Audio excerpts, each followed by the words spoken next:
podemos estar incomodando, entonces sigamos orando por eso. El presbítero Abraham Rivera, que es el administrador de la iglesia, me comentó que esta semana que viene redactan el documento para enviarlo a Estados Unidos con el propósito de proponerle a la Iglesia de Jesucristo de los Santos de los Últimos Días que para aceptar nuestra propuesta sobre el asunto de el arriendo con posibilidad de compra, ¿ya? Así que, y también voy a hacer otro llamado.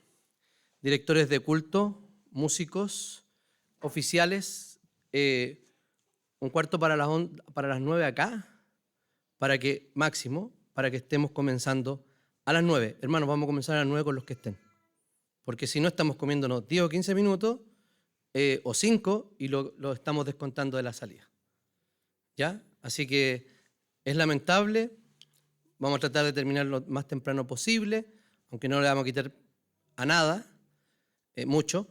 Y si usted echa de menos a alguien, quiere conversar, invítelo a su casa.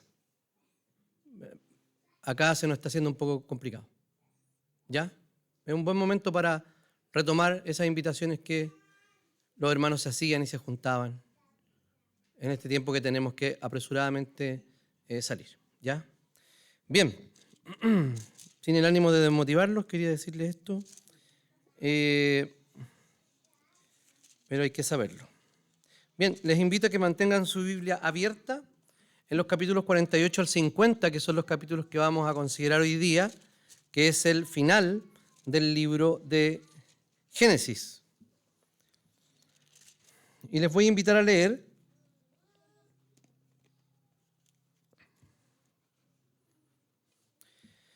de los versículos 1 al 4 del capítulo 48, que dicen así. Después de estos acontecimientos, se dio aviso a José de que su padre estaba enfermo. Entonces él tomó consigo a sus 2 hijos, Manasés y Efraín. Y cuando se le hizo saber a Jacob que su hijo José venía a visitarlo, Israel hizo un esfuerzo y se sentó sobre la cama. Y le dijo a José: el Dios omnipotente se me ha aparecido en luz en la tierra de Canaán y me bendijo con estas palabras: yo haré que te reproduzcas y te multipliques. Yo haré de ti un conjunto de naciones y esta tierra se la daré como su herencia perpetua a tu futura descendencia. Oremos al Señor. Amado Señor, te damos infinitas gracias porque podemos acercarnos hoy día a tu palabra y podemos reflexionar en ella, ponernos delante de ella para que ella nos hable. Te rogamos eso, Señor, que tu palabra nos exhorte, nos anime y que nos incomode también, Señor. Que nos desafíe a salir de nuestra comodidad espiritual. Oramos en el nombre de Jesús. Amén.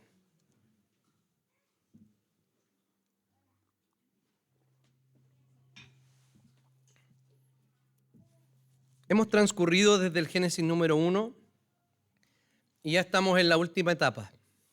Lo que ha hecho Génesis básicamente es recordarle a los israelitas que están en el desierto, porque ellos son los primeros receptores de este libro,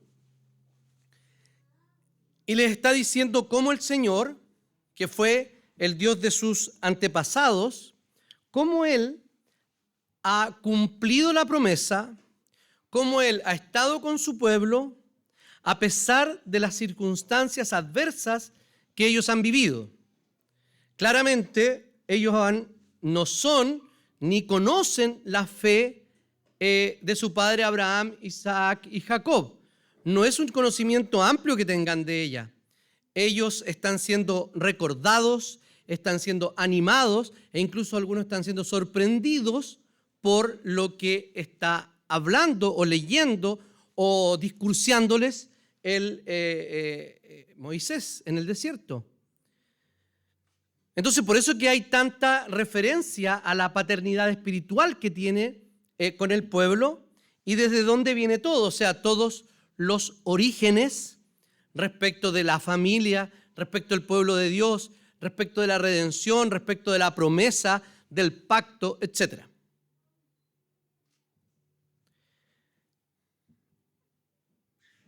En esta mañana vamos a considerar la espera que tenemos acerca del verdadero Rey.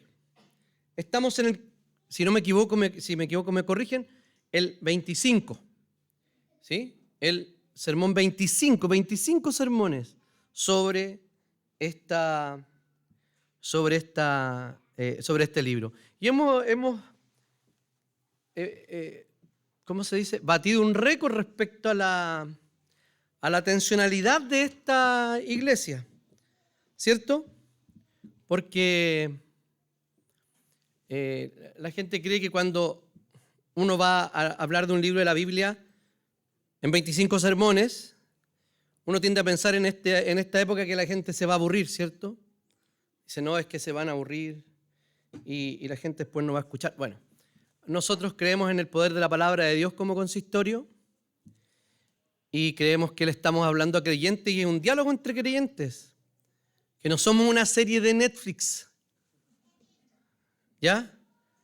No somos actores de Netflix haciendo una serie para entretener a la gente. No nos venimos a entretener, venimos a ser incomodados, ¿cierto?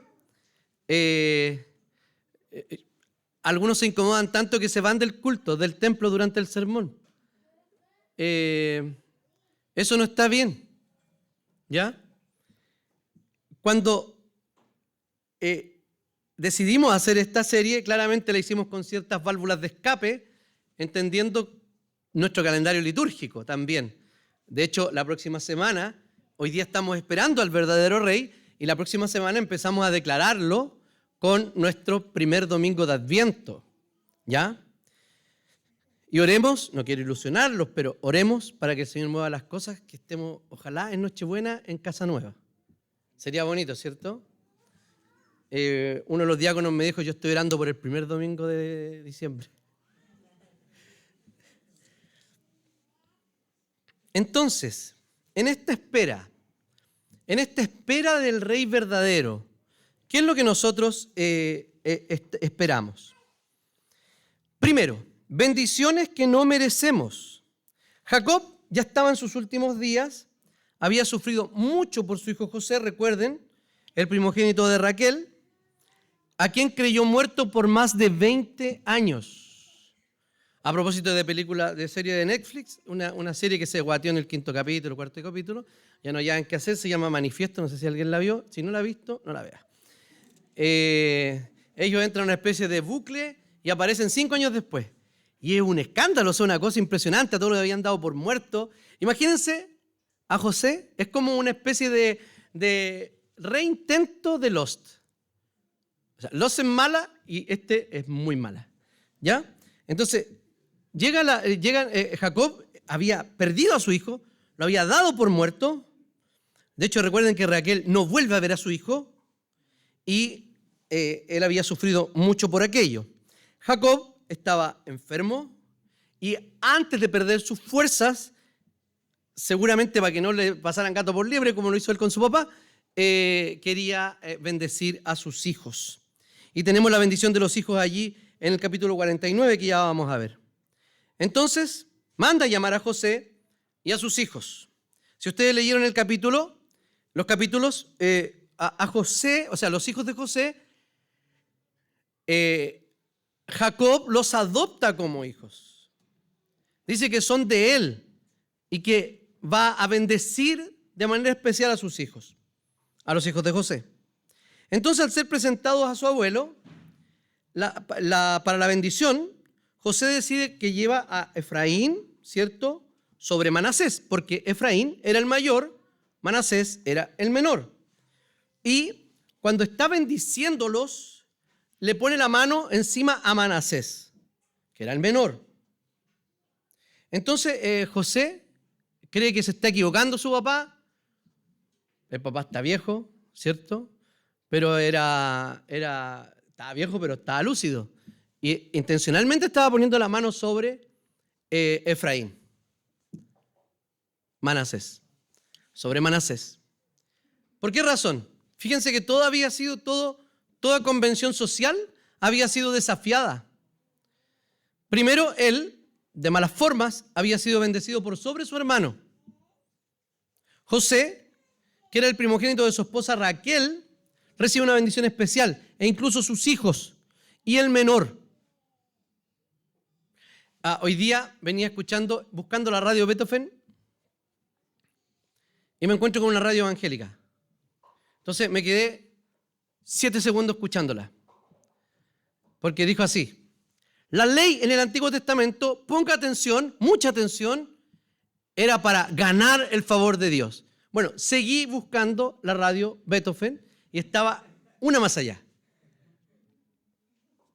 Cuando dijo ponga atención, yo dije voy a poner atención. Nunca jamás la ley fue para ganar el favor de Dios. ¿Por qué sacó al pueblo de Egipto? ¿Porque obedecía a la ley? Porque era su pueblo. Y una vez que lo hizo su pueblo y lo libera, de hecho lo hace pueblo desde Abraham, de manera específica con un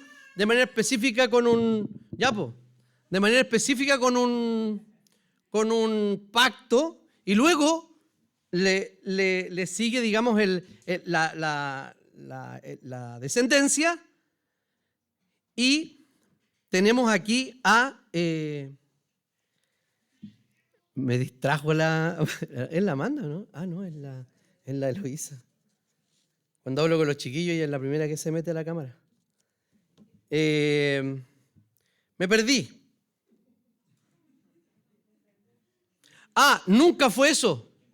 Nunca fue cumplir la ley para la gracia, para ganarse la gracia, el favor de Dios. Favor de Dios es salvación. Los liberó y luego los llevó al monte para hacer un pacto al pueblo de Israel. No le dice, si ustedes cumplen, yo los libero. No, yo los libero y estas son las condiciones de cómo debe vivir el pueblo de Dios. Ya tenían el favor de Dios, habían ganado el favor de Dios por la misericordia de Dios y también por la, podríamos decirlo algo así como la mediación anticipada del verbo. Porque ellos estaban esperando la promesa de Jesús. Entonces, nunca la ley ha tenido ese propósito. Lo que pasa es que el pastor o el hermano que estaba leyendo allí estaba circunscrito a ciertas cosas que dice el Antiguo Testamento, pero no lo lea a la luz de Gálatas, por ejemplo, que dice que el propósito de la ley, ¿cuál era? Llevarnos ¿hacia dónde? Hacia Cristo como un pedagogo, para decirnos así a varillazo, usted está equivocado. No. ¿Y dónde está? Ahí, frente a Cristo. Eso es el propósito de la ley. ¿Ya? O sea, nunca se le ha pedido al pueblo cumplir la ley para ser salvo. Porque fue Cristo quien vino a cumplir la ley. ¿Por qué razón? Porque ninguno de nosotros podía cumplirla. Pero sí que era un sello del pueblo de Dios. ¿Ya? Bien. Continuemos, que nos están echando. Decide bendecir a Efraín, ¿cierto? Perdón, a Manasés le doy. Lo habitual entonces, como le dije, era que recibiera la primogenitura el mayor. Aquí no. Adopta a los hijos que no son de él y los pone en igualdad con el resto de sus tíos y con su papá. Estos cabros chicos habían sido criados en otra cultura. ¿Habían reparado en eso? En otra cultura, eran egipcios, criados en la realeza egipcia. Si no, ve a Josepo, el de Disney. En la realeza egipcia, o sea, de Pixar, ya no sé ni quién hace mono. En la realeza egipcia habían sido criados estos dos jóvenes, pero habían manifestado obediencia y sumisión a la bendición que su abuelo, hebreo, que había venido de una tierra lejana, pusiera la bendición sobre ellos. Y ahí él declara, estos cabros ya no son egipcios, son israelitas, son mis hijos, o sea, hijos de Israel, que era el nombre que Dios le había puesto a Jacob.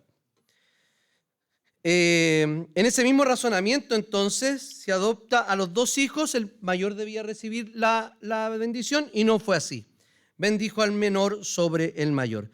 De esta misma manera actúa Dios al habernos... Hoy están sacando premio Las Vegas, pero Las Vegas Sotomayor. Es que los Vega Urra ya se sacaron el premio. De esta misma manera, entonces, sus hijos, como nosotros, hemos sido adoptados por el Señor. Dice la palabra del Señor en Efesios que nos predestinó para ser adoptados como hijos suyos por medio de Jesucristo, según el buen propósito de su voluntad. Éramos extranjeros, teníamos otras costumbres, éramos otra cosa, no éramos hijos de Dios. Y el Señor vino y nos adoptó. En la ley romana, el adoptar, que en el contexto que está escrito Efesios, el adoptar significaba que él ganaba todos los beneficios y también todas las obligaciones que tenía el hijo. Y además de eso, el paterfamilia tenía todos los derechos sobre ese adoptado como lo tuviera sobre un hijo. Entonces, cuando miramos la palabra del Señor, el Señor nos adoptó y nos hizo suyos. No es una cosa simbólica, sino que literalmente, realmente nos hizo sus hijos. ¿Qué es lo que tiene un hijo de su padre y de su madre? ¿Cierto? La naturaleza misma de los dos, ¿ok? Cuando adoptamos un hijo, lo adoptamos exactamente no de esa forma, sino que del corazón. Nos hacen una prueba genética y no tenemos compatibilidad genética, ¿cierto? Pero los hijos son hijos siempre, como sea en cualquier cultura, si los adoptamos, por ejemplo. Alguien contaba alguna vez, decía, creo que había sido uno de los trips, seguro uno de los trips, dice, oh, qué linda la familia, ¿cuántos hijos tiene? Bueno, 3 son míos y 2 son adoptados. Entonces él ardió en ira santa, llama a los papás y la mamá y le dice que nunca más hagan eso. Que el Señor nos dice, ya, este es mi hijo, pero ustedes son adoptados no más. No, de hecho, dice la palabra del Señor que nos comunicó la naturaleza divina y puso en nosotros el Espíritu Santo, que nos da claridad y nos da certeza de que somos hijos de Dios. Cuando no merecíamos nada, el Señor, a los ojos humanos, y estábamos despreciados, el Señor nos escoge para Él. Dice primero a los Corintios, capítulo 1, pero Dios nos escogió lo insensato del mundo para avergonzar a los sabios. Escogió a lo débil del mundo para avergonzar a los poderosos. También escogió Dios a lo más bajo y despreciado y lo que es nada para anular lo que es, a fin de que en su presencia nadie pueda jactarse. Pero gracias a Él ustedes están unidos a Cristo Jesús, a quien Dios ha hecho nuestra sabiduría, es decir, nuestra justificación, santificación y redención, para que, como está escrito, si alguien ha de gloriarse, que se gloríe en el Señor. El apóstol Pablo claramente les está poniendo la pelota en el suelo. Él les dice, ojo, ustedes no son tan especiales como se creen, aunque le había dicho a los santos que están en Cristo Jesús, a los santos en Cristo Jesús, y son llamados a ser santos y santificados por Cristo. No les está diciendo otra cosa más su posición que han ganado por Cristo. Pero aquí les dice o los advierte de que ellos no son tan especiales como se creen. Se creían esta iglesia, era un cacho esta iglesia, Corinto.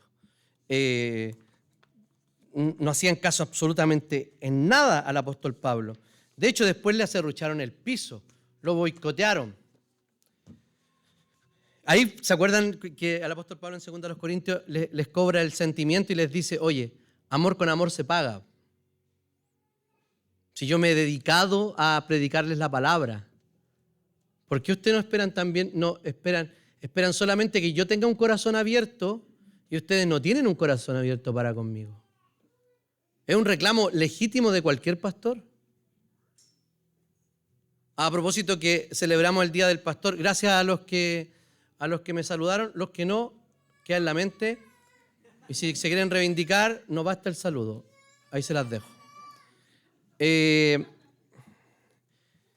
Fíjense que nosotros tenemos muy poca defensa respecto a lo que pasa en la vida espiritual de las personas. Porque ciertamente yo haga o no haga, yo voy a ser culpable de alguna cosa que usted ha hecho. ¿Cierto? Aunque usted sea grande, aunque sea mayor de edad, aunque esta sea una relación entre adultos, el pastor va a tener la culpa de alguna manera. Pero yo les digo esto hoy día. Somos lo que somos por Cristo Jesús. Y cada uno debe cargar con su propio pecado y ponerlo delante del Señor. En definitiva, ese muerto no lo cargo yo. De hecho, ese muerto lo cargó Jesucristo en la cruz. Y amor con amor se paga. ¿Qué digo con esto? No digo, a propósito del Día del Pastor, no. Digo que con la misma solicitud que ustedes son tratados, deben tratar a sus pastores. Y si de alguna manera ustedes creen que han sido ofendidos, la mejor forma es decirlo oportuna, directa y de frente.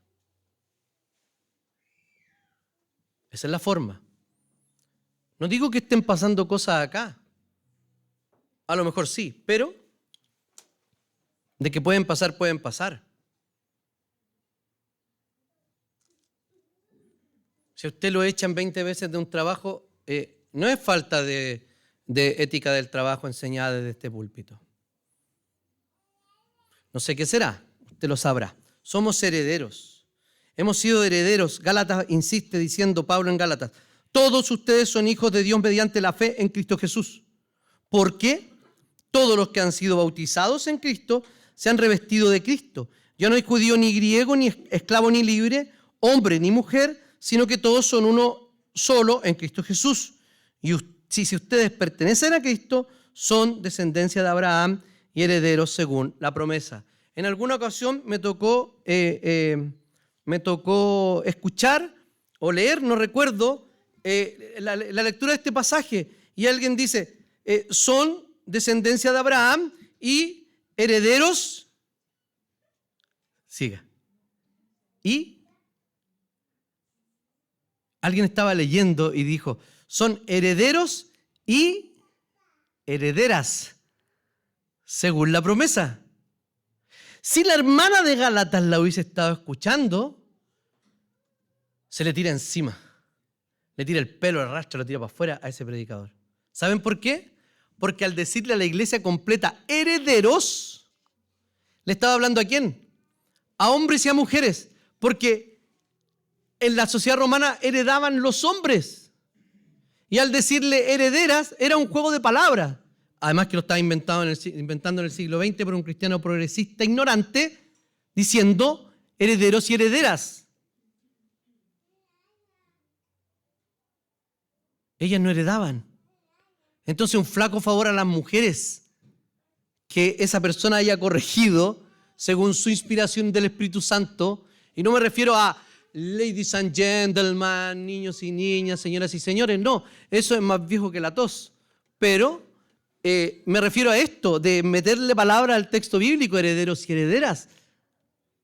Todos somos herederos porque así como un hombre en la sociedad grecolatina, todos, hombres y mujeres, en la asamblea de Galacia, eran herederos y habían sido subidas las mujeres a esa posición por el cristianismo. Me tocó exhortar a una persona porque me dijo, estábamos hablando sobre ordenación femenina y esta persona dice que no está de acuerdo con Pablo. Entonces ustedes se imaginarán que el santo celo del Señor se apoderó de mí. Pero aunque usted no lo crea, yo respiré. Y exhalé fuego. No. Yo respiré y le dije, hermano, ¿sabe lo que usted está haciendo? Está diciendo que Pablo no es inspirado por Dios y que hay una parte de la Biblia que Pablo escribió de suyo propio. No, es que Pablo era machista. Entonces le dije, hermano, ¿usted ha leído la Biblia? Sí. Presbítero. Era presbítero. Entonces, ¿has leído la Biblia, hermano? Sí, pero es que son interpretaciones. No, hermano, no son interpretaciones. La Biblia tiene un solo significado, si no, no tiene sentido. Hay temas que tienen una no doble interpretación, sino, ¿cómo se llama esto? Discrepancia en las interpretaciones. Pero ninguna persona que se precie de un lector cuidadoso de la Biblia diría que Pablo es machista. Porque Pablo lo que hace es reivindicar el lugar de la mujer. Si Pablo hubiese sido machista y no contracultural, hubiese puesto en la lista, y a ustedes esposos, bla, bla, bla. Y a ustedes esposas, bla, bla, bla. Y a ustedes padres, bla, bla, bla. Y a ustedes hijos. Y a ustedes amos y a ustedes esclavos. ¿Qué hizo Pablo? En el código familiar, típico código familiar romano, tanto en Efesios como en Colosenses. Mujer, esposo, esposa, hijos, padres, esclavos, amos. Dicho esto, después de haberme sacado ese peso de encima, somos herederos del Señor. ¿Y saben qué? Heredero uno dimensiona de qué somos herederos. Cristo va a heredar el cosmos completo. De eso somos herederos. De todo lo que Cristo va a recibir, somos coherederos con Él. Partiendo desde la salvación que nos ha sido dada. Porque de ser esclavos pasamos a ser hijos. Y no solo hijos, sino herederos del Señor. Entonces la bendición de Jacob sobre sus nietos dice así: que el Señor en cuya presencia caminaron mis padres Abraham e Isaac, el Dios que me ha guiado desde el día en que nací hasta hoy, el ángel que me ha rescatado de todo mal, bendiga a estos jóvenes. Que por medio de ellos sea recordado mi nombre y el de mis padres, Abraham e Isaac, que crezcan y se multipliquen, de mis padres Abraham e Isaac, que crezcan y se multipliquen sobre la tierra. La bendición la que les da proviene del Señor, no una invención del propio abuelo o parte de su senilidad. No, es que el Señor le está dando una bendición y todas las bendiciones son de parte de Dios. Pero ¿qué hacemos nosotros? Nos arrancamos de la bendición del Señor. No hablo de bendición material. Nos arrancamos del crecimiento espiritual, del crecimiento en la salvación. Eso es bendición. En la Escritura, bendición es salvación. En ti serán bendecidas todas las naciones de la tierra. Así que cuando usted tiene una mesa llena, uno dice bendición, ¿cierto? Cambió el auto, bendición. Tiene más hijos, las bendiciones, ¿cierto? Sí, son bendición, pero fundamentalmente en el texto bíblico, bendición es salvación. Entonces, ¿qué están haciendo esos cabros, chicos, que estaban educados en Egipto? Estaban poniéndose de manera sumisa bajo la bendición de ese Dios que probablemente conocían muy poco.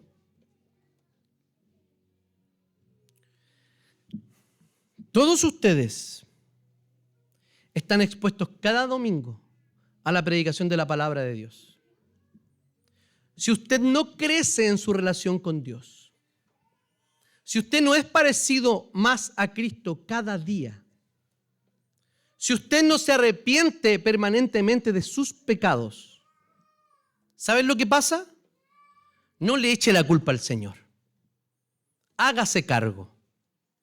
tiene que arrepentirse de su pecado, hacerse cargo de su crecimiento espiritual. Sí, nosotros somos comunidad, colaboramos unos con otros, pero hay que cortarla. O sea, yo soy responsable de mi vida espiritual. No otro. No es que no se conectó el que no hace el discipulado, así que pasó. Póngase en el camino de la gracia de Dios. Así va a crecer. Pero si usted se anda arrancando de la palabra de Dios, no espere crecimiento espiritual. No hablo de favor de Dios. Porque si es salvo, usted a lo mejor va a llegar hasta un punto muy degradante respecto al pecado. Como hemos visto cristianos que han llegado a un punto degradante de pecado absoluto. Pero la Escritura y también nuestra confesión de fe deja abierta la esperanza de que esa persona pueda volver a la fe.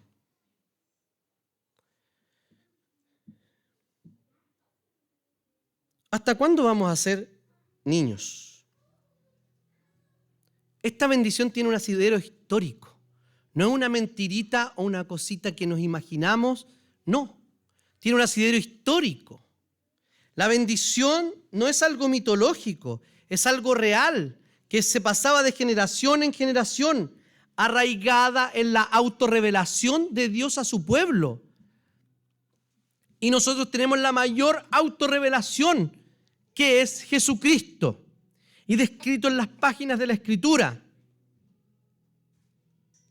¿Cómo quiere crecer si no come?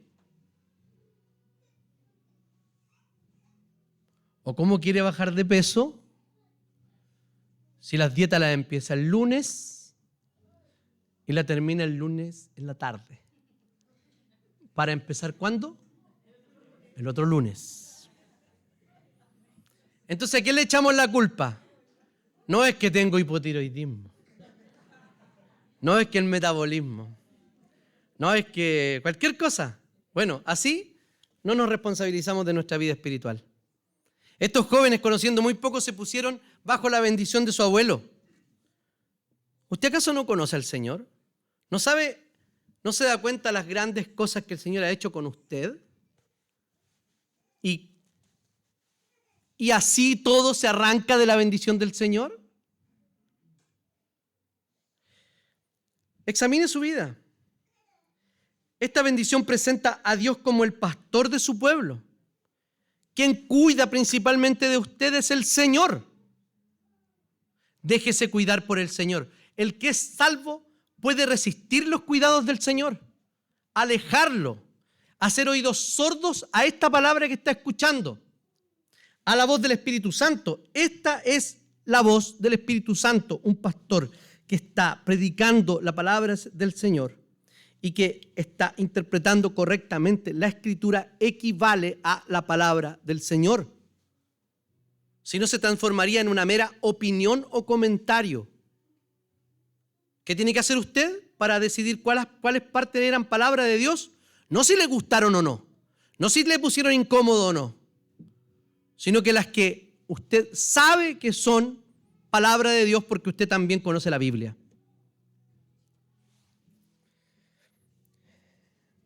Jacob termina la bendición diciendo: yo estoy a punto de morir, pero Dios estará con ustedes y los hará volver a la tierra de sus antepasados. 400 años se demoró en cumplir esa promesa. Imaginen, 400 años. ¿Y nosotros oramos cuándo? Hoy día. ¿Cuándo queremos respuesta? Ayer. Si el Señor lo sabe todo, pues ya tendría que haber estado listo. 400 años. Esperaron, generaciones no lo vieron. Incluso la generación que salió de Egipto solo, Josué y Caleb, entran en la tierra prometida. El resto muere en el desierto. Entra una nueva generación. Entonces le dice, el Señor va a estar con ustedes y los va a hacer volver a la tierra que Él les prometió, o sea, Canaán. Y luego el 49 está la bendición sobre todos los otros hijos, pero vamos a poner especial atención en la elección de Judá.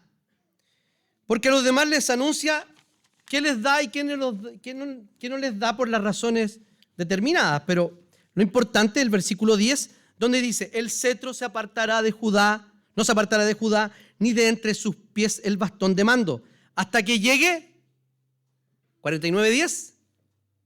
Mire su Biblia. El verdadero rey, que ya no merece la obediencia solo del pueblo de Israel, sino que dice, ¿quién merece la obediencia de los pueblos?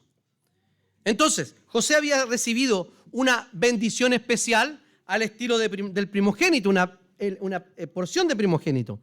Pero Judá había recibido el llamamiento desde su genes, iba a venir el Salvador.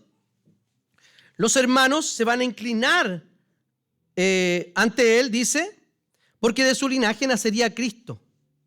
Aquí está aplicando palabras que José se había aplicado y que ya habían sido cumplidas, pero que realmente iba a pasar esto, porque delante de quien se inclinan las naciones son del rey que va a venir. Judá conquistaría a sus enemigos y gobernaría hasta la venida de Cristo, o sea, el rey. Pero el Cristo sería un rey de paz,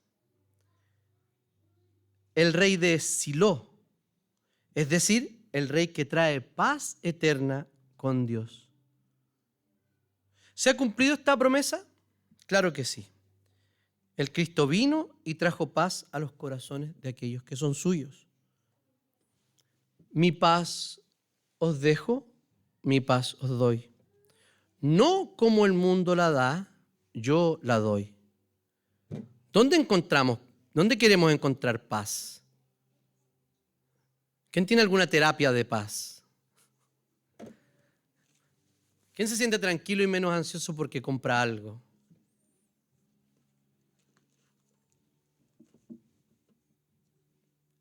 O cualquier otra cosa.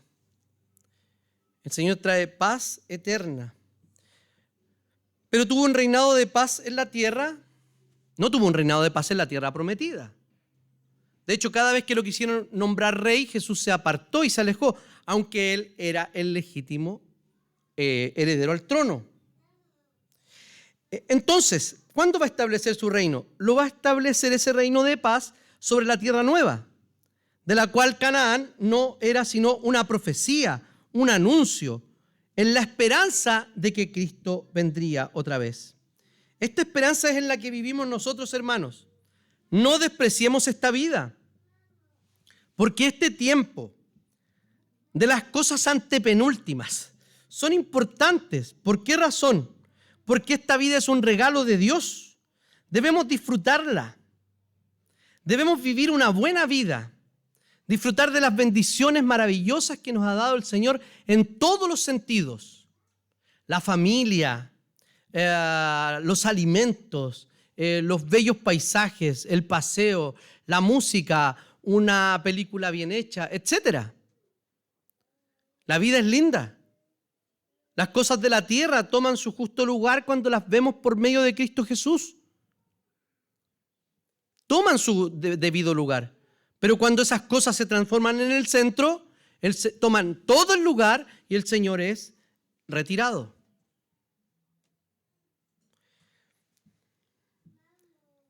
Sabemos que habrá un lugar mejor, pero este es donde el Señor nos tiene viviendo ahora. Este mejor lugar llegará, ojo, no cuando muramos. Cuando muramos iremos con Cristo, pero no al lugar de permanencia eterna. En teología se llama estado intermedio. Asunto para una serie completa de sermones. Sino que ese reino de paz y de justicia que el Señor tendrá, y ese mejor lugar vendrá cuando aparezca Jesús en los cielos. Entonces, Jacob tenía la mirada puesta en el futuro. Fíjese lo que dice el Hebreos capítulo 11 cuando habla de todos los padres de la fe y el ejemplo de fe de los siervos de Dios. Dice, por la fe Jacob, cuando estaba a punto de morir, bendijo a cada uno de sus hijos, a los hijos de José, y adoró apoyándose en la punta de su bastón. Estaba muy viejito y a pesar de eso les dio la bendición. En segundo lugar, y último, en esta espera confiamos en el cumplimiento pleno de la promesa. Al finalizar el Génesis, vemos dos muertes, la de Jacob y la de José, pero en una sola narrativa. ¿Cómo murieron? ¿Cuál era la esperanza que creían? ¿Qué creían sobre el futuro? Veamos primero la muerte de Jacob. Jacob les pide a sus hijos ser enterrados en el 49-29 en la cueva de Macpela, que es la que había comprado Abraham, algo así, yo sé una ilustración. Lo que hizo Abraham fue poner el pie en la puerta respecto a la tierra prometida, porque era el único terreno que era de ellos en Canaán. Iba a ser la tierra completa, pero tenían solo eso para ellos, un lugar donde descansarán sus huesos. Dice, yo estoy a punto de reunirme con los míos, entiérrenme junto a mis antepasados en la cueva que está en el campo de Efrón elitita. Al morir, Jacob hace que lo embalsamen. Es muy curioso, yo no había reparado en esto y a ambos los habían embalsamado, o sea, habían recibido una típica sepultura egipcia, lo cual permitiría que el cuerpo fuera trasladado y no se descompusiera al llegar a Canaán. El faraón, al estilo de Nehemías, va y le pregunta, le dice esta promesa a mi padre, permíteme cumplir. Vaya y entierra a su papá donde tenga que hacerlo. Llama la atención que por los faraones se hacían 72 días de duelo. No logré encontrar una explicación satisfactoria, pero por Jacob hicieron 70 días de duelo. Parece que había llegado a ser una persona importante por medio de José, o tal vez por su testimonio. La Biblia no es explícita sobre eso. Entonces, ¿por qué pide ser enterrado allá? Porque Jacob creía en el pleno cumplimiento de la promesa de Dios. Esta es la explicación que nos da el narrador desde el versículo 30 en adelante. Se trata de la cueva de Macpela, frente a Mamre, en la tierra de Canaán. Está en el campo que Abraham compró a Efrón elitita para que fuera el sepulcro de la familia. Allí fueron sepultados Abraham y su esposa Sara, Isaac y su esposa Rebeca, y allí también enterré a Lea. Ese campo y su cueva se les compró a los hititas. O sea, la tierra, como dije, no había sido habitada, pero ellos creían en el cumplimiento de la promesa. Una visión de la historia personal de ellos. Una vez muerto Jacob, los hermanos desconfiaron de José y dijeron, no nos vaya ahora a desconocer. E inventaron una cuestión porque en ninguna parte dice, antes de partir mi papá dejó estas instrucciones. No la escribió en ninguna parte, pero créenos, así lo dijo. Díganle a José que perdone, por favor, la terrible maldad que sus hermanos cometieron contra él. Así que, por favor, perdona la maldad de los siervos de tu padre.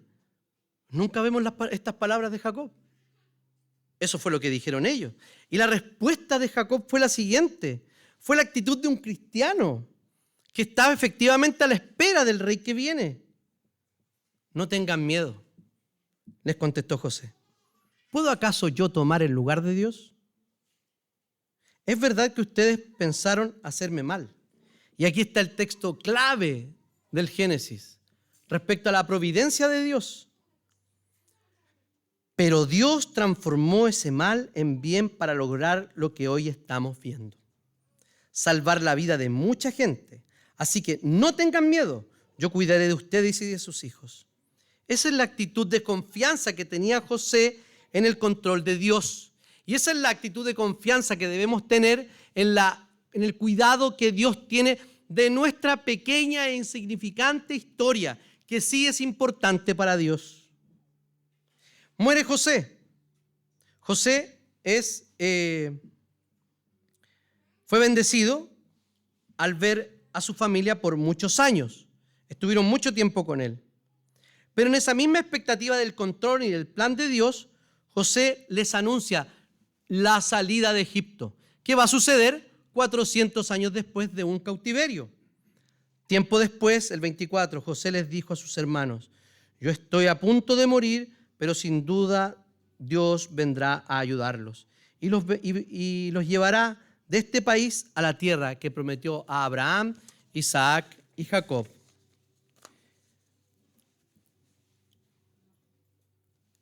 Al igual que su padre hizo prometer a sus hijos que lo llevarían con él, con ellos.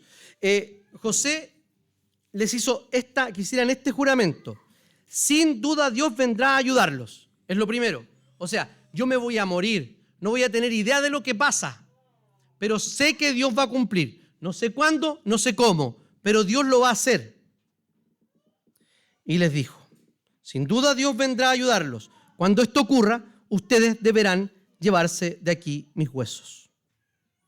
Promesa que cumple Moisés 400 años más tarde. Y lo podemos ver en Éxodo 13:19 que dice, Moisés se llevó consigo los restos de José. Era un muerto de 400 años. No sabemos cómo estaba. Si se llevaron el ataúd, a lo mejor fue enterrado en un ataúd de oro, ofrenda, y se llevaron con ataúd y todo. No lo sé. Pero dice que se llevaron los restos de José. Según éste lo había pedido a los israelitas bajo juramento. Estas habían sido las palabras de José. Pueden contar ustedes con que el Señor vendrá en su ayuda. Cuando esto suceda, llévense de aquí mis restos. La misma fe que motivó a Abraham al comprar el campo, que motivó a Jacob a bendecir a los hijos, la que movió a José también para que lo llevaran a Canaán. Dice Hebreos, hablando de la fe de José. Por la fe José, al fin de su vida, se refirió a la salida de los israelitas de Egipto y dio instrucciones acerca de sus restos mortales. Esto era lo que ellos creían sobre el futuro, que Dios estaba en control, que Dios iba a cumplir. No sabían cuándo, cómo ni dónde, pero Dios iba a cumplir. ¿No les pasa a veces a ustedes que el Señor se ha demorado mucho? ¿Que siente que se ha demorado mucho? Incluso a veces no piensa, sea honesto, a veces piensa que esto podría ser una linda historia nomás. Esas cosas pasan por la mente. Y pasan por la mente de los cristianos. Pero el verdadero cristiano vuelve a entrar en razón. Recupera la cordura. Y reforzamos nuestra fe. La pregunta es esa misma fe que no vemos? No sabemos qué viene para adelante. Solo sabemos que Cristo vendrá, intervendrá y todo será perfecto.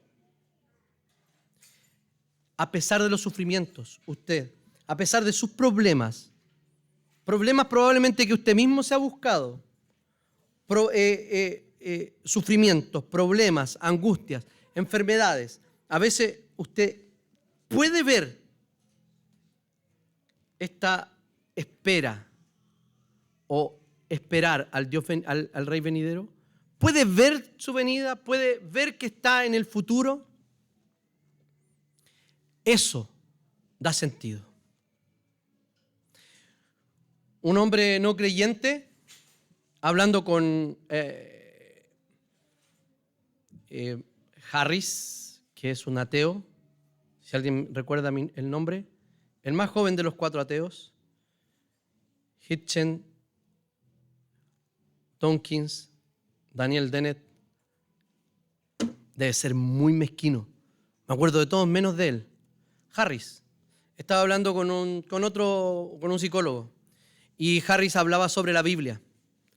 Googleenlo, sobre la Biblia y hablaba de cómo era un libro sin sentido y que no tenía ninguna esperanza y que era una melcocha que nadie entendía. Sam Harris, gracias, Sam Harris. Y viene este otro no creyente, un no creyente, y le dice, lo que sucede, Jordan Peterson, lo que sucede es que tú estás mirando la Biblia como pequeños relatos, como pequeñas historias por separado. Y la Biblia hay que interpretarla desde la consumación. O sea, los últimos capítulos son los que dan la luz para entender toda la narrativa de la Biblia. El no creyente. El otro día vi que se sacó una foto con con el pastor Mark Driscoll, pero no tengo idea para qué. Se encontraron en un evento o le predicó, no tengo idea. 2 no creyentes hablando, nominal el segundo, pero no no era un teólogo. El futuro debe iluminar no solo la historia bíblica, sino la esperanza también debe iluminar nuestra propia historia. Vivimos a la luz de la esperanza venidera. Por eso que podemos vivir bien esta vida. ¿Es esa fe la que la mueve a usted? ¿O es una fe que está supeditada solamente a las cosas que ve, a los resultados a lo que el Señor le contesta? Déjeme decirle que eso no es fe. La fe es la certeza de lo que se espera y la convicción de lo que no se ve. Para concluir, en esta espera hemos recibido lo que no merecemos. Dice la palabra de Dios en Efesios: en Cristo también fuimos hechos herederos, pues fuimos predestinados según el plan de aquel que hace todas las cosas conforme al designio de su voluntad, a fin de que nosotros, que ya hemos puesto nuestra esperanza en Cristo, seamos para la alabanza de su gloria.